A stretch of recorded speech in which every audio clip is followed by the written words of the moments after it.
नमस्कार, news foundation देख रहे हैं आप। मैं हूं आपके साथ धीरज सिंह। लोक जनशक्ति पार्टी में टूट के 3 दिन बाद राष्ट्रीय अध्यक्ष चिराग पासवान खुद सामने आए और उन्होंने तमाम मुद्दों पर बातें रखी जो लगातार पशुपति जो पारस गुट है उनकी ओर से आरोप लगाया गया था, चाहे वो विधानसभा चुनाव में पार्टी के पदाधिकारियों की नज़रअंदाजगी की बात हो या फिर तमाम मुद्दे जिसमें कहा गया कि कार्यकर्ताओं को अनदेखी की गई, तमाम मुद्दों पर बातें उन्होंने रखी। साथ ही साथ जो प्रिंस राज पे यौन शोषण लगाने वाली स्वाति पटेल महिला के मुद्दे हो, तमाम मुद्दों पर अपना पक्ष रखते हुए उन्होंने कहा कि हमने सारे मुद्दों को विस्तार रूप से उस पत्र में भी जानकारी दी है और आज भी बता रहा हूं कि पार्टी में सभी का ख्याल रखा गया और खासकर जो पशुपति कुमार पारस को लगातार कहा जा रहा है कि उनके चाचा की ओर से इस तरह के आरोप लगाए गए, उनको दरकिनार करते हुए उन्होंने सारी बातें कही। पहले सुनिए उन्होंने क्या कुछ कहा। मेरा सवाल ये है कि आपने कहा कि जेडीयू की प्लानिंग पहले से थी और ये सबके नॉलेज में है, पत्रकारों के भी नॉलेज में है कि बिहार विधानसभा चुनाव के बाद नीतीश कुमार ने ये मन बना लिया था कि क्या करें।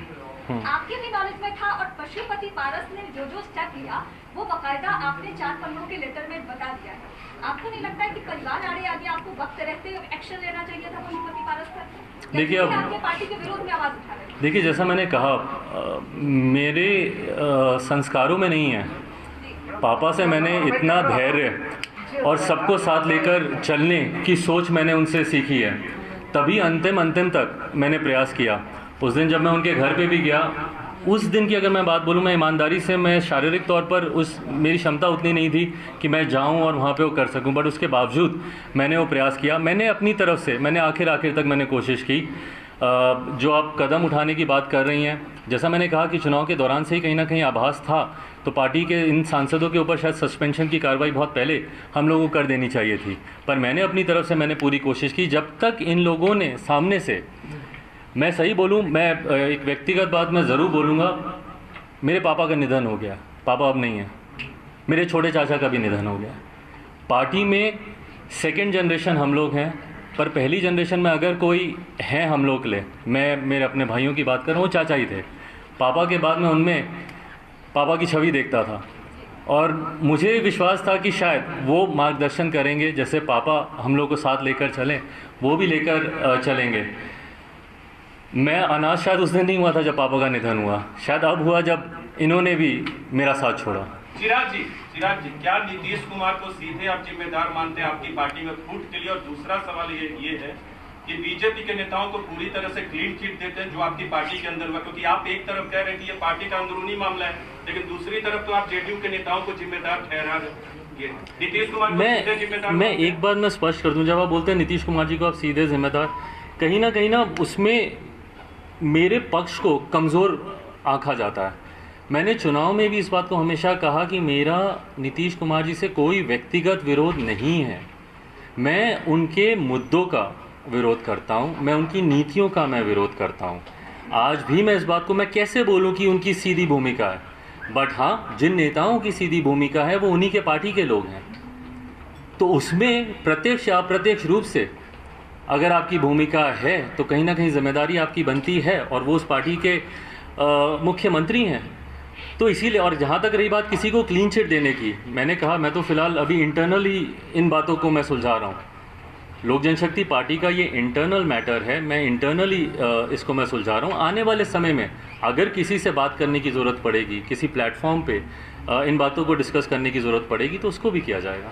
जो आपने पत्र लिखा उसमें स्वाति पटेल का नाम क्यों लिखा? हमने बार-बार ये सवाल पूछा। आपने स्वाति पटेल का जिक्र क्यों किया? जो अपने आदरणीय चाचा जी को आपने पत्र लिखा, वो सवाल पूछ रहे। दूसरा ये कि जब आपने ये कह दिया था ये लीगल मामला है, आप लोग दोनों लोग पुलिस के पास चले जाइए, तो फिर आपने पत्र में क्यों नाम लिखा और आपने कोई कार्रवाई की? मैंने ये पत्र शायद 29 मार्च को मैंने ये पत्र लिखा था, होली के दिन मैंने पत्र लिखा था। इस पत्र को लिखते वक्त इस पत्र को कभी सार्वजनिक किया जाएगा ये मेरी मंशा कभी नहीं थी। कल भी जब मैंने इस पत्र को अपने ट्विटर हैंडल से जब मैंने इसको अपलोड किया, उसमें मेरी इंटेंशन इनके बारे में या इनके विषय को साझा करने की नहीं थी। ये एक संजोग ऐसा था कि पूरे उस 4 पन्ने के पत्र में एक विषय ऐसा आया, एक पैराग्राफ ऐसा आया जहाँ पे इनके उस घटना चक्र का भी जिक्र था।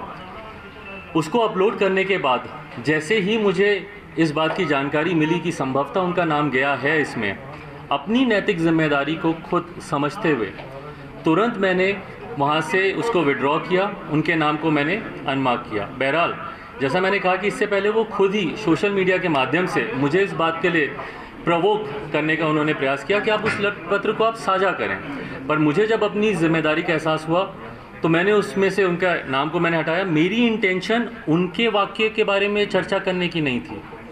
कल मेरी इंटेंशन इस पूरे घटना चक्र, जो कि मेरे लिए एक बड़ा विषय है, मेरी पार्टी में जिस तरीके से टूट हुई, उस बात में मेरी भूमिका कहाँ कहाँ पर रही, व्यक्तिगत तौर पर भी एक भतीजे के नाते मेरी क्या भूमिका रही, उसको साझा करने की थी अपने समर्थकों के साथ। आपसे मिलना चाहती है, स्वाति आपसे मिलना चाहती है। चाचा जो दुखी है कि आपके जो भाई हैं, जिनको आपने उनका प्रेसिडेंट बनाया, एक ट्वीट माना जाता था, उनकी व्यवहार को आपको कैसा है? मैं दुखी हूँ बहुत ज़्यादा। मेरा छोटा भाई नहीं, मेरे बेटे के समान रहा है वो। मुझे याद है बचपन में मैं उसको बायो, केमिस्ट्री ये सब मैं पढ़ाता था, तो मेरे लिए प्रिंस कभी ऐसा करेगा मैंने कभी सोचा नहीं था सपने में। व्यक्तिगत तौर पर बहुत हर्ट हूँ, बहुत दुखी हूँ। पर जैसा मैंने कहा कि मेरी दोहरी भूमिका है, जहाँ पे एक परिवार की बात है वहीं पार्टी को भी संजो कर, संभाल कर, आगे बढ़ा के, पार्टी की नीतियों के साथ बिना कोई समझौता किए हुए, पार्टी की नीतियों के साथ, पार्टी के सिद्धांतों के साथ आगे बढ़ा कर लेकर जाने की भी भूमिका मेरी है।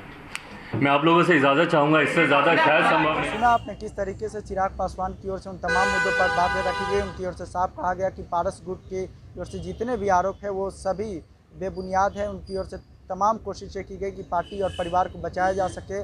साथ ही साथ जब टूट के दूसरे दिन खुद चिराग पासवान भी पारस के आवास पर गए थे और वहाँ जाकर उनसे मुलाकात करने की कोशिश किए, लेकिन वो पारस की ओर से कोई भी इस पर मुलाकात नहीं किया गया। बता दें, इससे पहले तमाम जो टूट हुई उस पर न्यूज़ फाउंडेशन अब तक लगातार पहुंचाता रहा है, लेकिन इस पर जो चिराग पासवान सामने आए उसको एक तरीके से कहा जाए कि एक अपना सफाई दी। और साथ ही उन्होंने यह भी कहा कि आने वाले समय में, अभी लड़ाई बहुत लंबी है, आने वाले समय में लगातार आप लोगों से बात होती रहेगी और बात के दौरान आगे जो है पार्टी पर उनका ही कब्जा रहेगा। फिलहाल इस खबर से जुड़ी जो कुछ भी अपडेट होगी न्यूज़ फाउंडेशन आप तक लगातार पहुंचाता रहेगा। फिलहाल इस वीडियो पर आपकी क्या राय है ये मैं कमेंट बॉक्स में बताएं। अब तक हमारे न्यूज़ फाउंडेशन चैनल को सब्सक्राइब नहीं किया, चैनल सब्सक्राइब कर लें। इस वीडियो फेसबुक पर देख रहे हैं तो पेज को लाइक करें, फॉलो करें। शुक्रिया।